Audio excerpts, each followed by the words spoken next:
Why does the floor move? Give me your torch.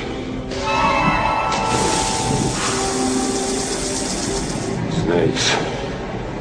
Why did it have to be snakes? Asps. Very dangerous. You go first. Booby traps. Hostile natives. Corpse-ridden tombs.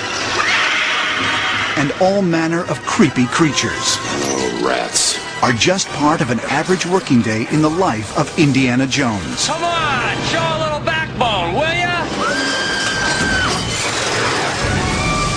But just how do Indy's fictional dangers compare to those faced by real-life archaeologists? I, too, hate snakes. I hate them.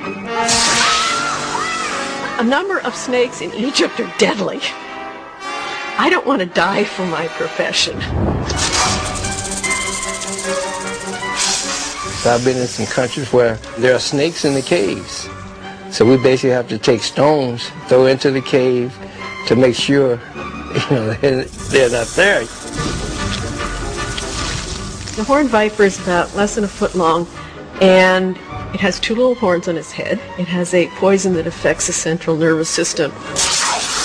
You have 25 minutes to get the antidote if you are bitten. And we are about 30 minutes from the hospital, and we don't have the antidote. So I think you can understand why we don't want to work in those caves in the summertime.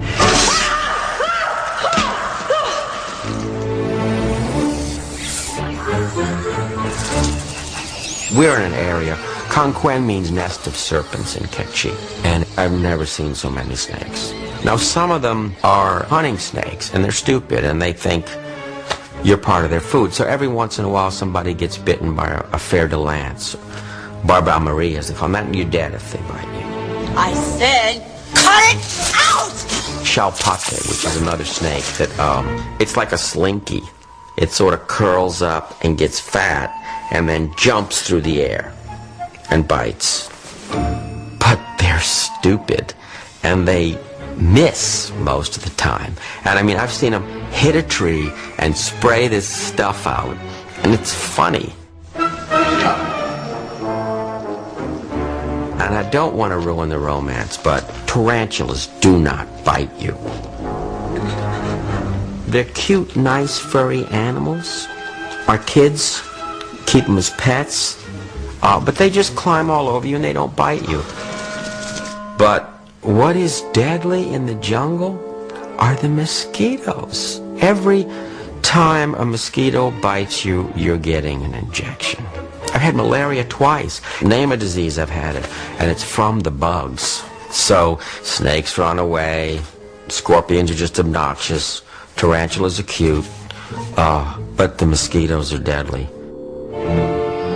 Okay, so it's safe to conclude that real-life archaeologists deal with the same slithering, slimy, venomous vermin that plague Indy's adventures. But what about dangers of a more mysterious and supernatural kind? There is a cemetery at Giza where at least one of the tombs has hieroglyphic curses threatening anyone who violates the tomb. That the violator will be eaten by a crocodile or killed by a hippopotamus. It occasionally happens that there are curses like that. Lord Carnarvon, who sponsored Howard Carter's excavations at King Tut's tomb, died a year or so after the discovery.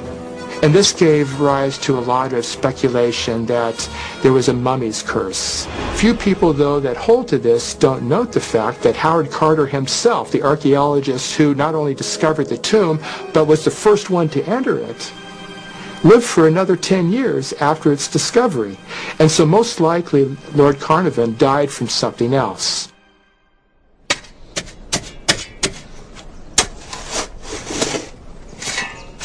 Cuando se encuentre una tumba, en realidad, bueno, de que sienta algo extraño, pues, no lo siento, pero tampoco me aterro, porque en realidad sé que la persona que estamos encontrando ya está muerta y Y pues, bueno, yo tengo la creencia que, bueno, no soy supersticioso, yo sé que no me va a hacer daño. Some people, when they discover tombs for the first time, there's not a lot of air in there because it's been sealed for so many centuries. There's a musty smell. They can't breathe well. And they begin to feel funny. You could see how people might start to think that, ooh, could this be a curse of some sort?